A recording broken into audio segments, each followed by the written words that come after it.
fois que sur leur bulletin, les Verts pourront, dans la case discipline, faire figurer une note au-dessus de la moyenne.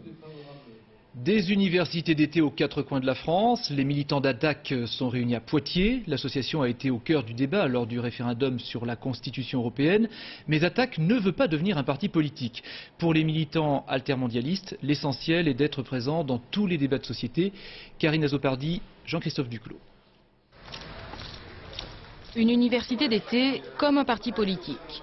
Sauf que celle d'Attac se déroule réellement sur un campus. Et que ce n'est pas un lieu de bataille ni de petites phrases, mais de cours et de séminaires studieux.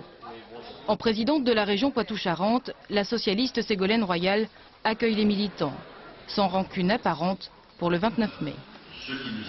À ceux qui s'étonnent de ma présence ici, je dis que je ne vois pas pourquoi je ne vous accueillerai pas, quels que soient nos accords et nos désaccords, qui ont pu d'ailleurs être rudes au cours de la dernière période.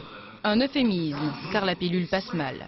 Ces militants ont voté non à 90% et pour la première fois, leur campagne très active a sans doute fait basculer une partie de l'électorat de gauche lors du référendum sur la Constitution. Attac y a contribué. Et je pense que 5 mois avant, vous auriez dit que le non passait, on ne le croyait pas. On a largement contribué à la victoire du non, mais on n'est pas dans le champ électoral. Attac, un ovni politique à gauche.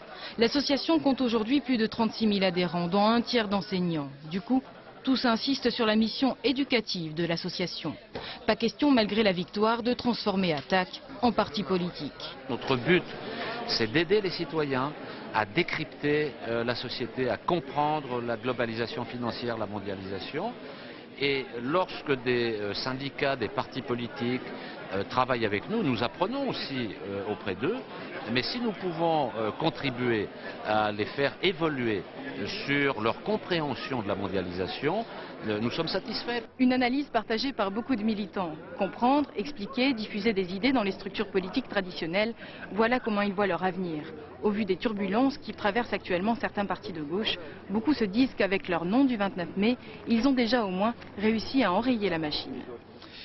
Nicolas Sarkozy fait